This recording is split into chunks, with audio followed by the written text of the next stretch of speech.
Okay, and we're live on YouTube. Welcome again to another Open RFC call. Today's date is Wednesday, September 19th. We'll be following along the agenda that was posted, I believe, in issue 220. And I've copied and pasted or spammed the HackMD doc if you'd like to add yourself as an attendee.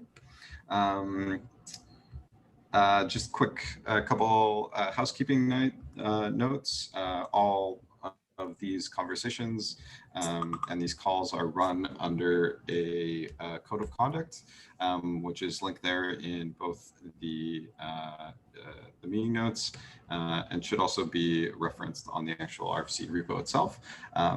The Coles notes there is just to be mindful and respectful of when people are speaking. Please raise your hand if you'd like to add something to discussion. And sort of the outline or desired outcomes of this call and this channel is to have some discussion with the community and ideally be pushing forward ideas and concepts and the discussion around the work that we're doing in the NPM project. And hopefully it's another channel for the community to collaborate with us. So yeah, awesome. So did anybody have any announcements before we jump into a bit of a lighter schedule today? No, I mean, okay. beta releases continue. Yeah. Please keep checking them out.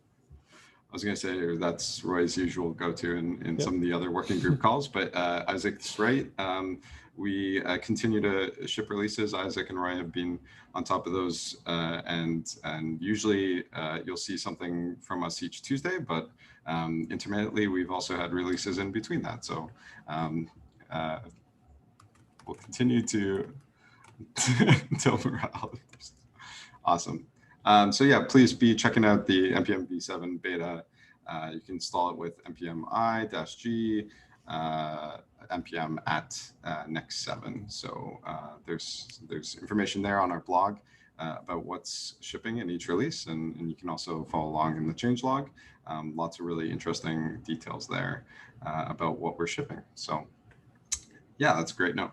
So moving on to the first item we have today, it's a bit of a different topic, but we want to note some of the work that's gone into npm 7, and Isaac has recently landed something called npm explain, and just want to give some time to potentially explain what that is and how that landed and what that looks like. So feel free to take the floor.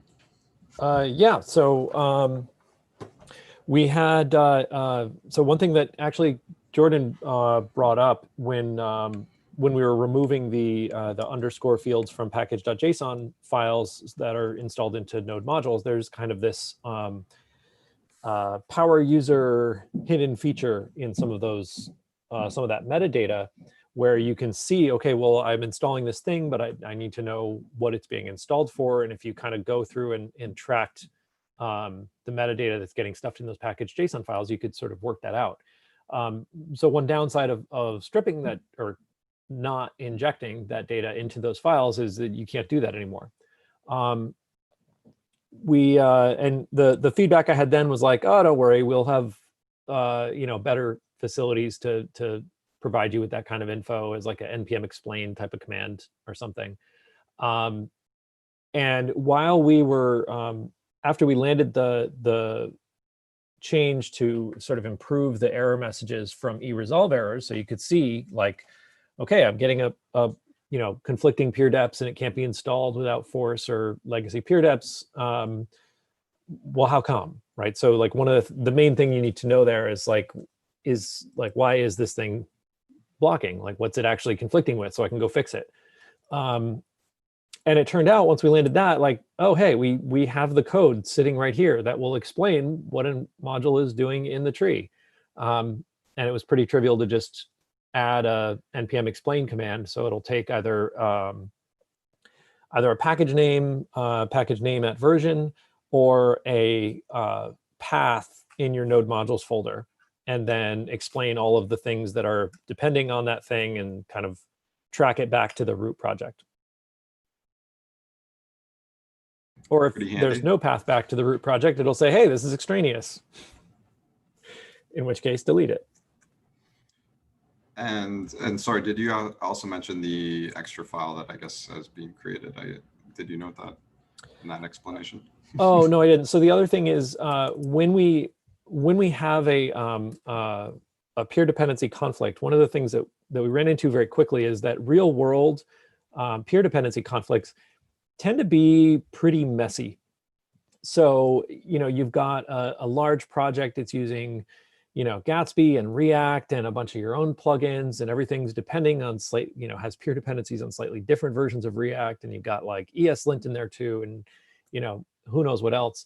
And so the first pass where we were just like fully explaining everything that's in your tree, it ended up being in a lot of pretty typical examples around like several hundred to a couple thousand lines of output.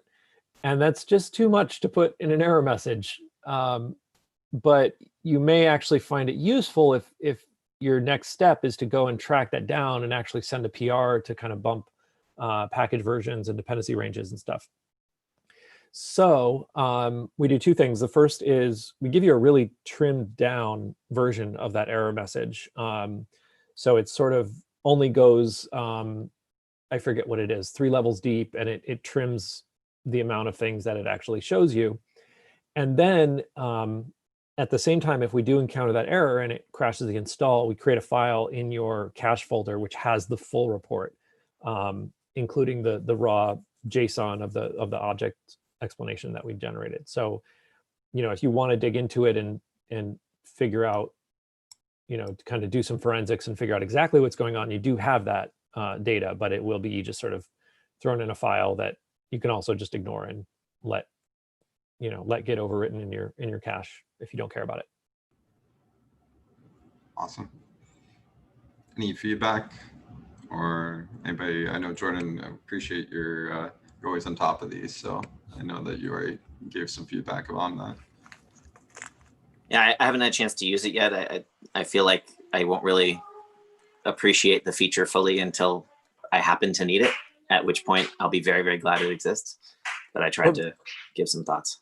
We're very frustrated that it doesn't do what you need. Maybe a mix of both. Yeah, either one. I'll have better feedback at that time then. Yep. Looking forward to it. Awesome. So that's a great note. It's sort of an announcement. If we can, let's move on. Can I give a little bit of feedback? I raised my hand, sorry. Sure. But sorry, I didn't see Wes. Okay. Yeah, go ahead. Totally. So I think it should be reversed order. So I'm reading this, and at first I didn't realize what was going on. Right. I was like, I see that you're explaining React, but like, it looks like I'm going down the tree because the indentation, when really what you're doing is going up the tree. And that confused me at first glance. And I think if it said from the root project, tap, then tree port, then I'm trying to read this in reverse order, so it's even confusing to me here. So it's tap, inc, React, and tap React, right? But by going in the reverse order, the way it displays here, you might think like, wait a sec, but I don't depend, like what I thought at first is I'm like, wait, does the project depend on inc? No, tap depends on inc. Anyway, it just feels odd to me that you are going up the tree while going down and more indentation, which just feels counter to me. Well, it's kind of weird, right? So if you just ran npm ls react, it would give you that. It would tell you from the root project all the things that depend on it. So I think that, this is kind of just the purpose of this was to start from a given thing that's conflicting. Show me why it's conflicting, right? And so from that point of view, you kind of need to get to that end result. It's just a data object though. Like we could walk it in whatever order we want when we produce that output. So I think that there's definitely some room for improvement there in the actual output of the command itself. And one of the things that is much needed and is on the agenda, on the plans, but not sort of in the immediate future, is to take a much more kind of thorough look at all of the output that we produce and the way that we kind of, and sort of more thoughtfully design how, like, what does npm ls output and what does npm explain output, and how do we show packages? Like, we've got a bunch of these things that are all kind of developed, where the output is sort of designed more or less in isolation. So like outdated and ls and explain are all kind of doing their own thing in terms of how they print this output, how they display this information. Yeah, that makes sense to me. I think a good revisit would be good. That said, I think now that you've explained sort of the point here that you see, which is I want to find how to resolve my peer dependency conflict. Mm-hmm. I actually think then throwing out most of this output and just saying, here is the path, here's the other path, this is the node at which it conflicts, mm-hmm. would probably be more effective to me, at least, to find that, right? Because what you're saying here is, and I'm just trying to read I'm reading from your example that you posted in the issue with the colors and all that. Right. So what this is actually saying is tap peer depends on React 16 and another version of tap. No, a tree port. See, this is why which one depends on the React 14? Where's the React 14? Oh no, the example I posted in the issue, everything is fine. Like, that's just explaining a node that lives in the tree. When we show a conflict, it's because the install is failing. Right. So if you have maybe I was looking for a conflict there and there's not, and maybe that's part of the reason why I'm just not sure what to take from the output. I guess that's my general feedback is like, I look at this and I go, yeah, it's a lot of information about how things got in there, but it takes me just as long to read it there as it would have taken me to cat the package lock. Right. Yeah, that's reasonable. So yeah, cleaning definitely, this up. we did it. We implemented explain because it was like trivial. The code was already there. But it is experimental. And so anything that's, I'm sure in the next few versions, we'll see some updates to it. Especially once we ever get around to properly designing all of our various types of output. Yeah, I think to Isaac's point, there's room for improvement. And Wes, you've said as much in other meetings we've had for sure, where it's like the same set of data, just with different like statuses essentially aligned or associated with that data. Would be great if we had like a standardized view of how we're looking at depths and then the different slices of it for these commands, right? So. Yeah, totally. No, I'm not saying that this is bad. It has all the info you need. It just takes longer for me to parse it, than I would hope. I'm also thinking of this because my team at Netflix has this exact feature in Gradle and then their Nebula stuff, and it like gives you like a human readable thing, which I have always found kind of nice. It says like, you are getting this version, it conflicts with this other version. It's literally a sentence. So like a human can just read it and then it's like, oh yeah, that's what's going on. Not that they're easy to resolve, but like at least they understand what's going on. And this being more like for machine readability doesn't necessarily achieve that same goal, I don't think, yet. I might be a robot. I always find those really hard to parse out. I end up having to draw a little diagram for myself when I get those like sentence outputs. Yeah, well, I think maybe there's a good room for then both approaches or something too. That would be, I think, also really nice for the differing use cases. So yeah. Anyway, not a problem. Just future, thinking. Cool. Appreciate the feedback. Yeah. Cool. So moving on to number 3. So PR number 18, npm audit resolve. Audit and audit dash resolve JSON. I don't think ZB's here, but I think I put this on the agenda just to make sure that we were circling back on this conversation and keeping it in mind. I know that we're discussing this and going to have a deep dive.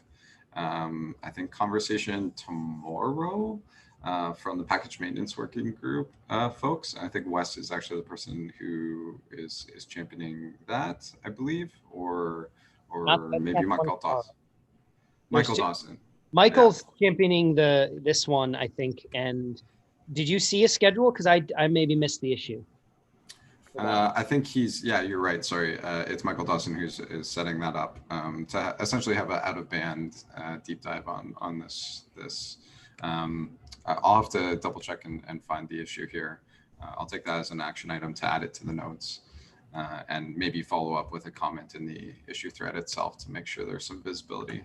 But yeah, I want to essentially put this on the agenda to make sure we're not forgetting about it and that there's still lots of discussion going on about how to approach this, and there's been some feedback that I know I've given and we should bring to the table in terms of again, I think the biggest concern is immutability of these kinds of contracts. So yeah.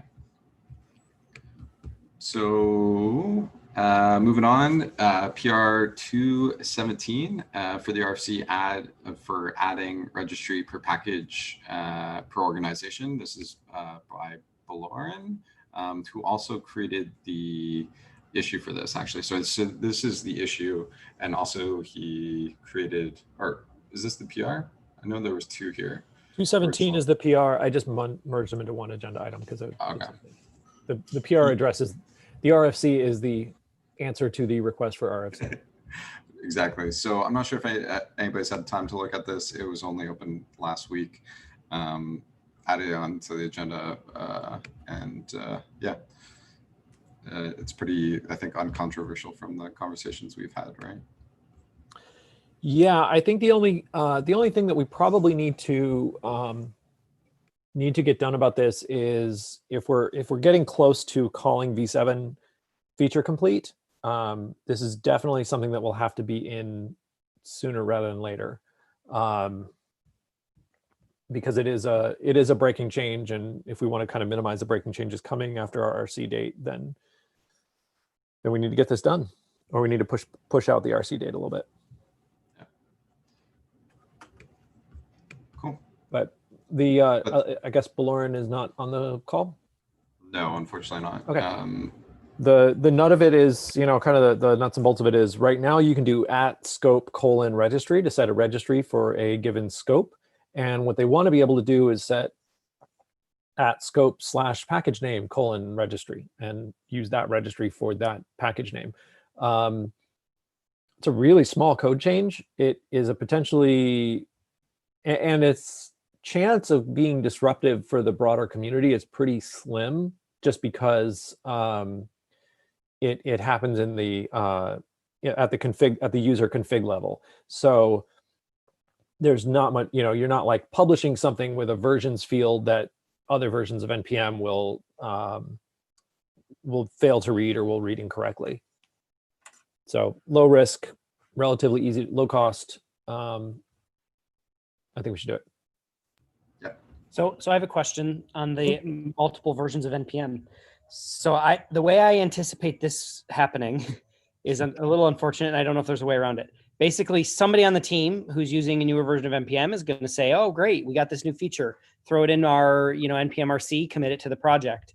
And then some CI system somewhere or some other person is going to run it on an older version of npm. It's going to ignore the config, and they're going to get either a security vulnerability, which would be a remote code execution because they now downloaded a package from public npm that they were trying to get from their private registry or something, or it's just going to fail. Both of which are bad outcomes. I think the better outcome would be for somehow, and this is where I say I don't have a good solution, older versions of npm to fail when they see that config that they're not able to respect. Right. So the most likely outcome is that it will just fail.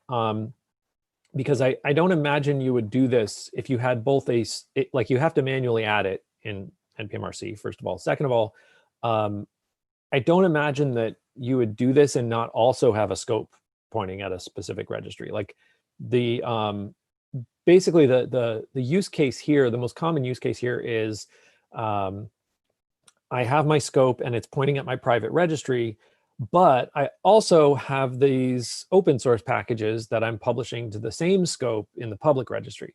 And so when I try to fetch these open source packages from my private registry, it fails because they're not there. And so it's a little bit of like an escape hatch to be able to do that. If you're not using an org with private packages, and it may become less of an issue, honestly, like I don't know exactly what the plans look like for this with like, GitHub and NPM integration, but I know there is some work on like sort of sorting out how org accounts on NPM can translate into like GitHub packages instances or what have you. That's almost certainly quite a ways off, and there's a lot of kind of logistics to work out there. I don't want to speak for the GitHub package registry or GitHub packages product team on their agenda. I don't know exactly what it is, but that's the use case that Baloran brought up, was they're using GitHub packages, which has a scope, and they have the same scope on npm inc, on the public registry for their open source packages, and so they want to install their open source from the public registry and have the rest of their scope go to their private registry. Yeah, and that makes perfect sense. I think as a feature, this is a great feature. I'm not trying to disagree with that. I'm just worried that we are opening up another like attack vector related to multi-registry setups, which are already confusing and problematic today for this reason. Because if a single consumer has for some reason, something that doesn't respect that config that's committed to your repo and downloads code from somewhere, there's nothing even in the process telling them, hey, you got this from the wrong spot, right? Like if there's a package lock. Well, there's also typos that you can be running, like there's Sure. of ways to shoot yourself in the foot. Well, no, I know, but this isn't really even shooting yourself in the foot. This is like shooting somebody else in the foot. Yeah, right, exactly. Or like the CI servers is what I'm really concerned about, right? Is like one CI script accidentally running the older version of NPM because that's what's installed globally on your Jenkins runners or whatever, and suddenly you're now downloading code from the public registry that you didn't know you were going to download. That to me is a huge security risk that we don't have today because it's also the whole scope or nothing. And we do have it today. Maybe we do have it today. Anyway, it's just adding another vector that makes it a little bit more confusing and a little bit more variety that you have to then go and debug. I don't think it would be. I don't think it's complete. Like, I know V6 is kind of like in I don't know what the best. It's in cryo sleep, but I think it's not out of the question to have V6 detect that config and then either raise a warning or throw an error if it has a problem. It's some kind of grimy code to go striding into, but the thing is, though, you do that, it's still not going to fix anything, because if people are staying up to date on npm 6, they will probably just have gone to npm 7. It's the people who have some CI script somewhere stuck on npm 6 at 6.2 or something, where it's probably more worrisome. Again, I don't think there's a good solution here. I just wanted to raise that awareness that I think, somebody will come along and say, look, my old thing just totally ran some malicious code and my CI servers are pwned, right? Because they got to the wrong place. The reason for adding, and I mean, honestly, this is like, it's like the good solution that you're suggesting is like we go back in time and add this in 6.0. But if we add it in, 6.latest, at least then we can say like, well, look, you need to upgrade your NPM, like you're using something that's super out of date. and if what we're saying is like you're using something that's out of date and you need to upgrade to V7, which has all these breaking changes and like shifts in, you know, semantics of this and that, that's a harder pill to swallow, right? And so I think there are people who will be capable and willing to upgrade to 6.latest that are not capable or not willing to upgrade to V7, just because it is a Semper major bump. Yeah, that would make a lot of sense, and I think that would at least ease any pain that those folks have. Right. And it's also important because there are Node versions that 6 supports that 7 won't. So, right, yeah, we're not in terms of like broadening the, you know, the people that would benefit from adding the tightening in npm 6. Yeah. So would you mind, or can somebody take the action? Even I'm willing to just note the hazard, and maybe we should add some language to this RFC then specifically to say that we would ship this, but also this is predicated on maybe shipping some sort of warning or throwing logic into V6. I can make a comment to the hazard, and I have one other question that I'll add to it. But Yep. The solutioning there, I'll leave to y'all. Cool. So if there is anything else on that, we can move on to the RFC 195. So checking engine requirements on every install. Mark, did you join? I think, one sec. Let me open this.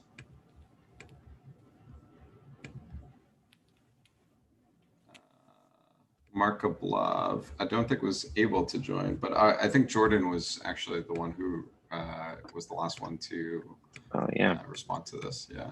So this is the engines one, right? Yeah. And I think we had some discussion about this as well last week.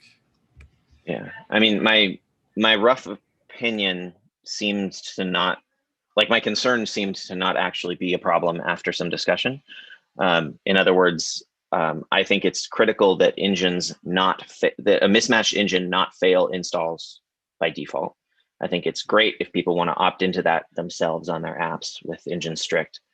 And with either of those settings, I think it's very important that engine mismatches do the intuitive thing, which makes sense that it should be a warning and not a failure in the default case, but then it should be a failure in the non-default case, like the strict case. And kind of reading this RFC, it's saying that that it's not doing that check when there's already something in a lock file, I guess, is how I understand it. Or if it's, and then it should.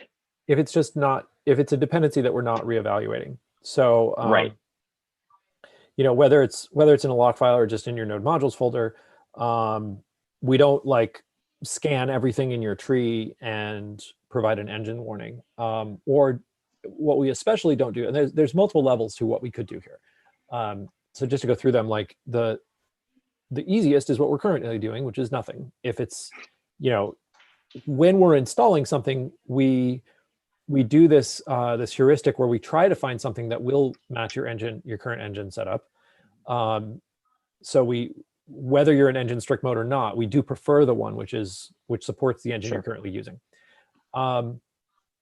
If we can't do that, if even given that heuristic, the dependency range restricts us to something that is not supported by your engine range, then we either warn if it's not strict, or we throw if it is. Now, what we don't do is, like, let's say you have this whole package tree and it's all installed, and then you run npm install food and just add a new dependency. We don't go and check the rest of the tree.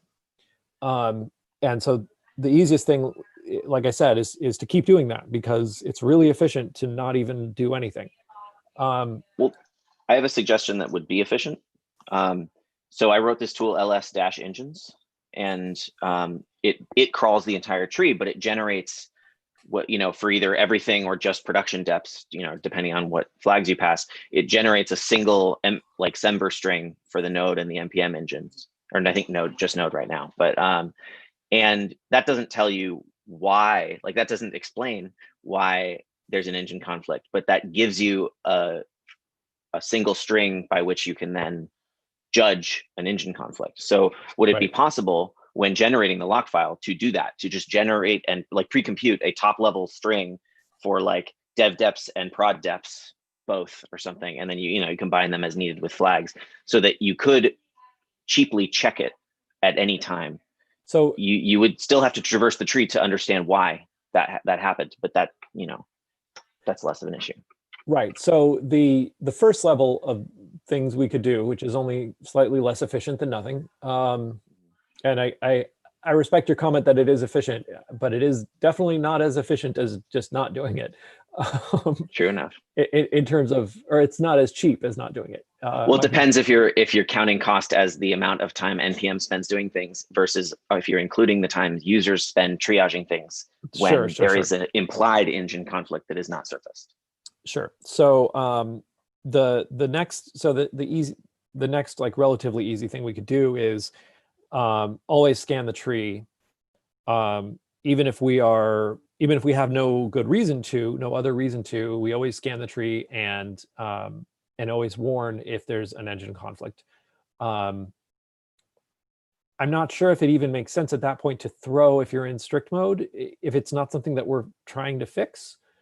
Now the much harder thing, which I think is probably not worth doing, although might be in some cases or with some opt-in, is to actually reperform those heuristics.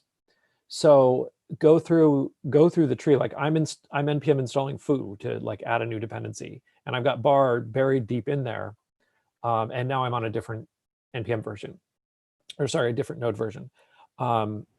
So what I could do is effectively add all of bar's dependents to the list of dependencies that I'm queuing for reevaluation, so that they recheck to see if there's a new version of bar that they can potentially get. The hazard of doing this by default is that now we kind of have this like spooky action at a distance, which in the past, every time I've learned to beware of that hot stove, because users do tend to get confused and upset when I installed foo and how come it updated all these other things that are completely unrelated, and that can even introduce bugs or instability. So it would have to be something where you're like, I want to like update everything that is an engine mismatch, and do your best at re-resolving it. If we do that, then it might even just make sense as a as an option to npm update, to say npm update engines or something, so it'll reperform those heuristics on everything that has a current engine conflict. Interesting. So like what's the feedback, I guess, for this though specifically? Like, right. So the feedback for this RFC specifically is because maybe we should reevaluate the tree. I don't know.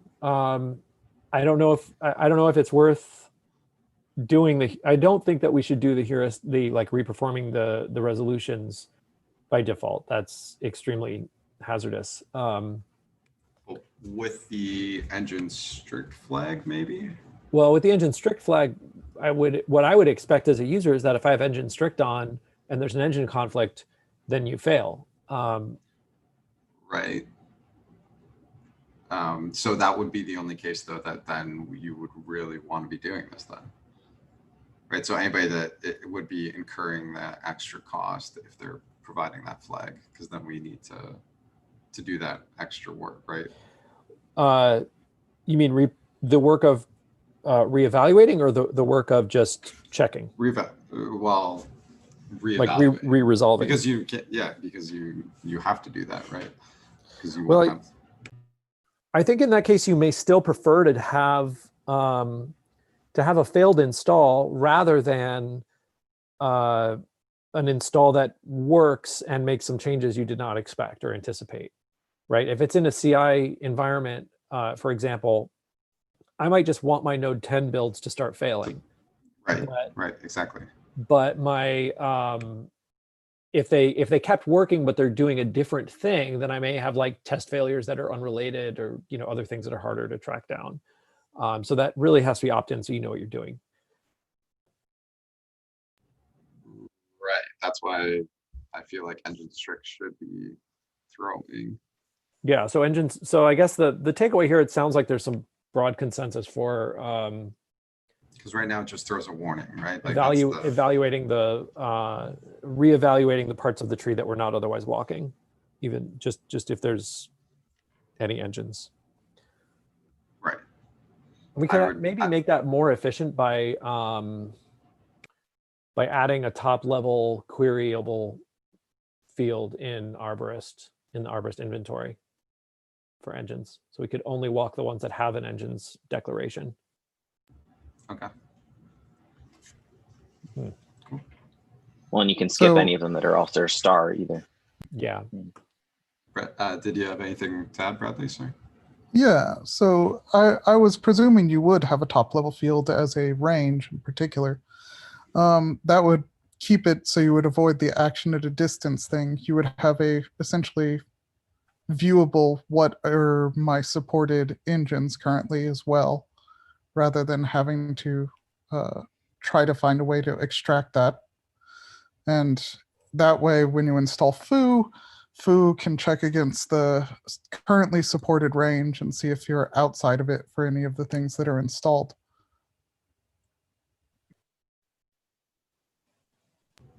Right. So this isn't about a when I say a top level queryable field, I mean in the sense that we can, so within Arborist we have this inventory class, and as nodes are added to and removed from the tree along the way, we sort of maintain a couple of lists for some very common things that we want to be able to query on.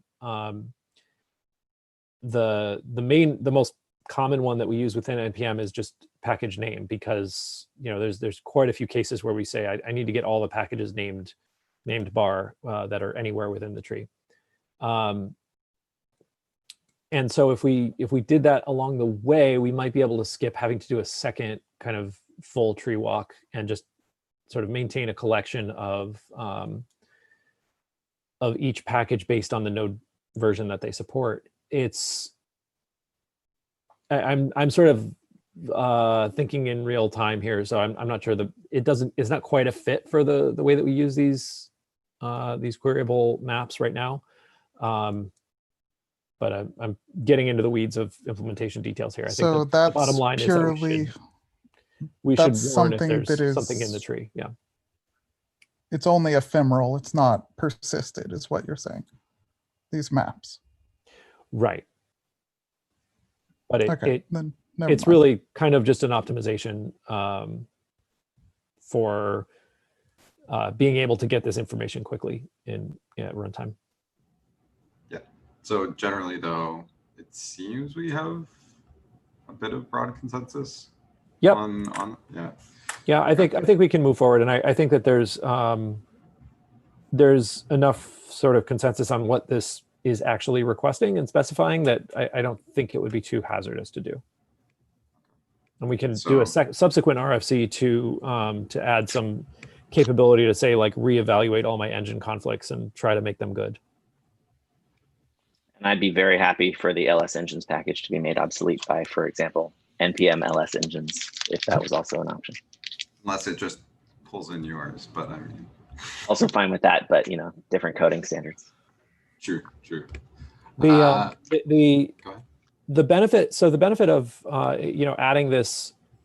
adding that queryable map in Arborist in the Arborist inventory is that ls engines might get a lot shorter, because there would just be you'd load the actual tree and then just walk over this map that already has everything that has engines, so you don't have to walk the whole tree again. Also sounds great.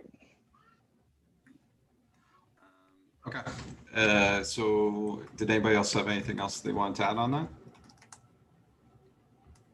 If not, it sounds like, I guess next steps is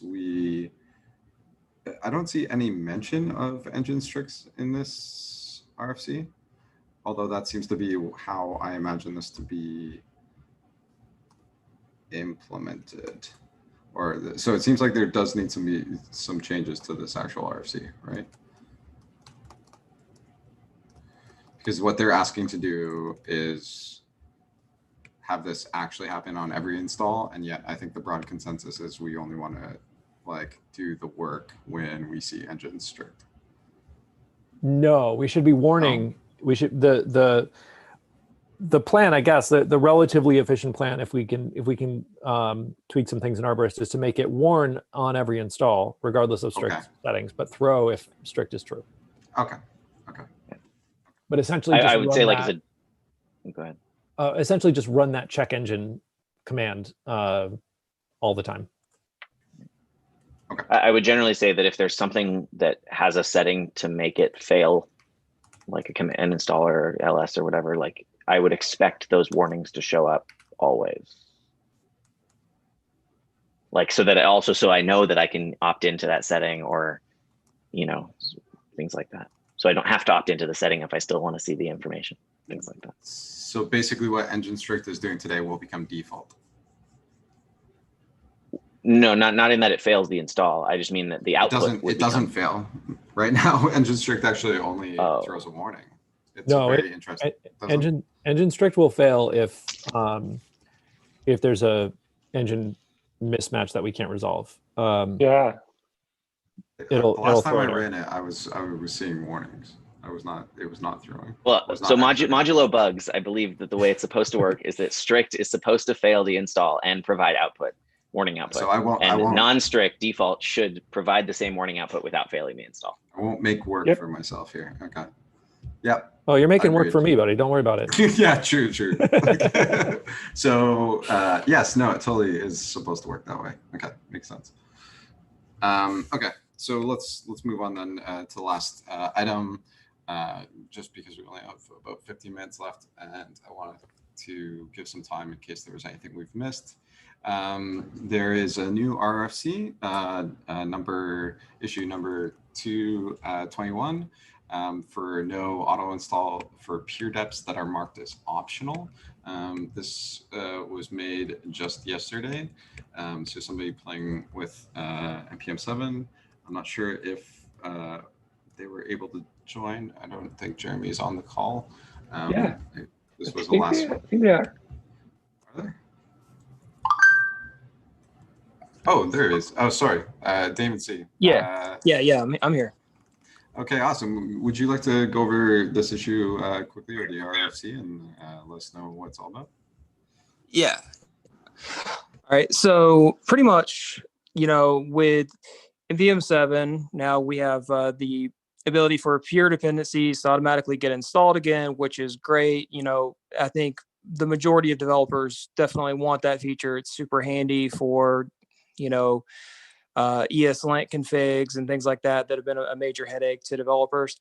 And one thing that I know that I've personally wanted and I've seen in the ecosystem is that you take a project like, let's say a database ORM, something like Next or Bookshelf, any of these types of ORMs that support tons of different databases, and they require you to install another package in order to use the adapter. And, say you would install your base ORM, and then you might need to install, the Node PG package in order to support Postgres or something. And what I have definitely seen myself across the community is that that's kind of been a Wild West scenario for a long time, where developers avoid listing these essentially optional adapters and other things like that. They avoid listing these as peer dependencies so that they can avoid having errors whenever an npm install is happening. But then now we have this automatic installation of peer dependencies, and what's happening is we have the luxury of marking things as optional so that developers don't get a warning whenever they're installing optional peers.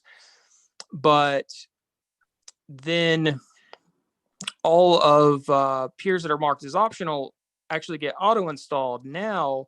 So in a case of something like I was mentioning, the ORM or some other sort of tool, then we go right back to that same sort of Wild West scenario where it's essentially developers not being able to specify a peer dependency range. I want to, as an author, I want to be able to say that my ORM supports, the Node PG package with a specific range, but I want to be able to mark that as optional. And currently I don't have the ability to do that. So then we go into this case where developers are just kind of authoring these sort of glue packages. And what's going on is they're doing all sorts of magic where they're grabbing like the current working directory from the process and they're trying to look up and see if you have the package installed, or they just try to do a try catch to see if they can import it. And then that's been a whole headache of, that kind of stuff normally works great in NPM, but then there's issues if a package doesn't have its peer dependencies listed in other package managers, PNPM, Yarn, all that. So it's just a complete mess. And I feel like this is a really great opportunity to move forward on actually fixing the mess. Like let developers list stuff as peers, mark it as optional, and have an end developer actually decide which of those optional peers they want to install. But if something's not marked as optional and it's a peer, go ahead and install it. That's all I got. Yeah, I was just saying in chat, that's a really good use case. I hadn't really thought of all the way through, but yeah, if you were previously listing these things as peer dependencies and then marking them as optional, you update to npm 7 and now we try to install the connectors for every single database that exists. So that's not great. There's another thing that I think I seem to recall being suggested was in that peer dependencies meta, actually add like a auto install Boolean that defaults to true or defaults to false maybe if you're Yarn or PNPM, which could be another interesting possibility. I think, and it's a very like weakly held kind of bit of feedback on this idea, but I think one slight advantage might be that it's somewhat more explicit than calling it optional and saying, well, optional things don't get installed, which might be weird since regular optional dependencies, we do try to install them. We just are okay if they fail. But we do treat it as a dependency mismatch or dependency like an invalid dependency if the version that you're loading is not within that range. So you do get kind of warnings that are helpful there. So I think the difference here is that you're expressing an intuition based on your combination of optional and peer semantics, which has the optional winning, which is the which is the peer winning, which is the peer means it's supposed like. Well, let me just step back. The way I would view it is a peer dependency is required because it's saying this it has to be here. If it's not there, the program won't work. Mm-hmm. And so trying to install it for me is npm trying to be helpful and like fix my omission, right? But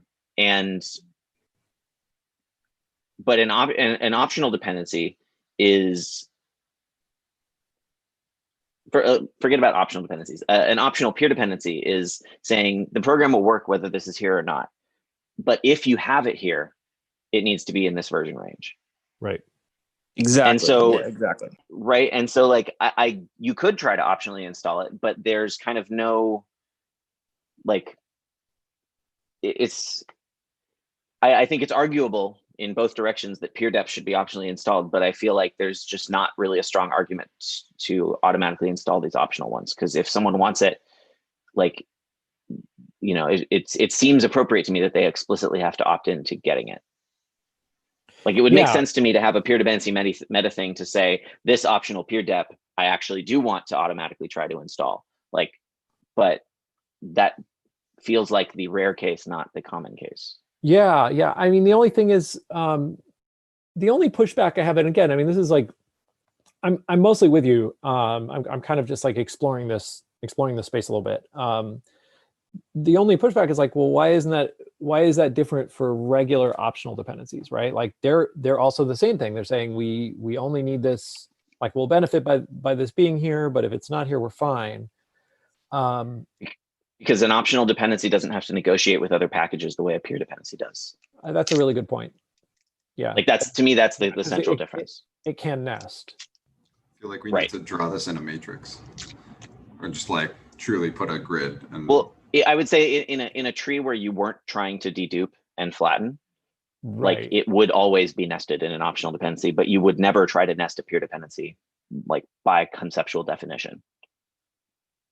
Right. We treat that as like valid if it's there actually. Yeah, like you would hoist it up until it's satisfied and no further, but like you would have to hoist it that far in order to make the whole concept work. Mm-hmm. So we're saying, or it sounds like broadly, like what do we think about supporting essentially peer dependencies meta optional? Right. So I mean, we do support it now. We just we treat them as, with kind of the overlap of peer and optional semantics. So it's it starts, we try to install it. It starts resolution at the parent of the dep that's being installed. So it has to kind of be at that level or higher. And if it fails to install, then we just proceed, right? We just kind of log I think not even a warning. We log like a verbose level and then move on.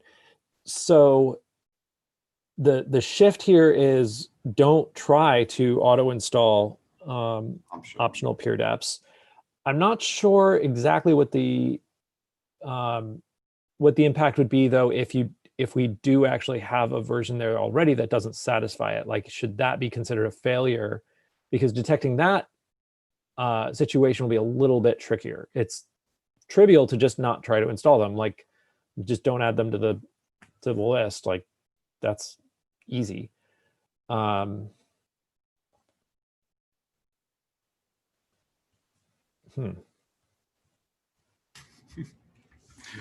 Yeah, no, I think this is a definitely like a very valid use case, and I can see how this RFC like sort of provides exactly the right shaped kind of escape hatch that we need for it.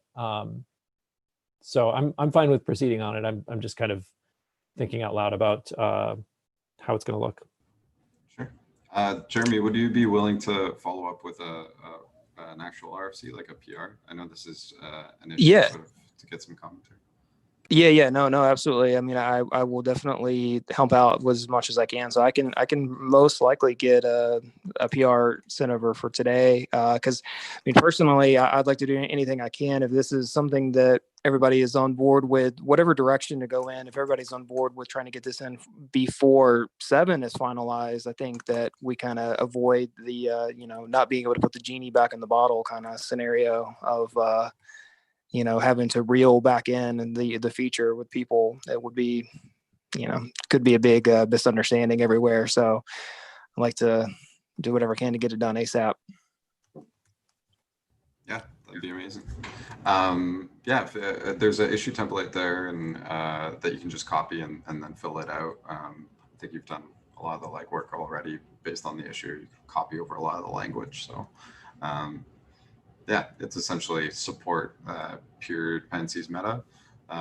Don't install, I don't know what you want to call it, but don't install optional peer dependencies. So by default. So yeah. All right, cool. I'll get started on that in just a little bit, and I'll definitely get it out today. Awesome. And then we can bring that up and look at that maybe next week. Cool. All right. Well, thanks, guys. Awesome. Was there any other issues or agenda items or PRs that we didn't get to today that folks wanted to bring up? We have a couple minutes left. One thing I would like to make a note about the notes. Everyone who speak, if you want to just double check. It was kind of, we had a lot of discussions, were hard to keep up. So if you just want to give it a quick look before I just submit it to the repo. Awesome. Thank you again, Roy, for doing that. And we'll try to get some rotation going here. Maybe next week you can run it and I'll take notes. I realized I should have done this announcement time, but I think tomorrow the meeting we did schedule with the package maintenance working group is another technical discussion on the create PKG. I think that is what is scheduled tomorrow. So if anybody's interested in basically what it will be is a community-driven package initializer. So it would be, in theory, a more robust future replacement for NPM init. If anybody's interested in that discussion, go on over to the package maintenance working group. We're going to do we did the original, like, what are our high-level goals last week. And so this week we're going to discuss some more technical direction and see if we can set out, like, what should the first version contain and what is the, structure of it, and maybe even who's going to help work on it. So anyway, if anybody's interested in that, head on over to github.com/node.js/package-maintenance, and it's like one of the top issues. Feel free to join. I pasted a couple links there. Mark, did you want to add something as well? Mark Dodson? Yeah, sure. Yeah, there's been a outstanding RFC number 27 for a while now. I've been pinging a couple of times on that PR. It's just not been put on the agenda. I wasn't sure whether I'm missing some step to get it on the agenda or not. Which one is that? Sorry. Usually it's I can put the link in there. RFC 27. The PR number 27? I'm not. RFC 27. I've put a pull. Oh, it's 138 part. Is that right? Was it one? Sorry, yes, number 138. NPM app ID, HTTP header. Yeah. So it can be discussed next time. I was just wondering whether I thought I may have missed a way of getting it into a discussion. No, apologize about that. Usually we put agenda labels, and then the RFC call agenda usually is automatically created. So apologies, we didn't get to this. We can also probably circle back on that comment on that RFC async, but I'll add the label just so we don't forget it in case we don't get any discussion on it between now and then. So, thank you. Thanks for bringing that to our attention, Mark, and I apologize. Yeah, so apologize if there was anything else. Feel free to continue to have discussions on the RFCs themselves, on the issues and PRs. And appreciate everybody coming to the call today, and we'll have another one of these next week, same time, same place, and hopefully everybody's staying happy, healthy, and safe. I'll talk to you next week. Bye. See y'all.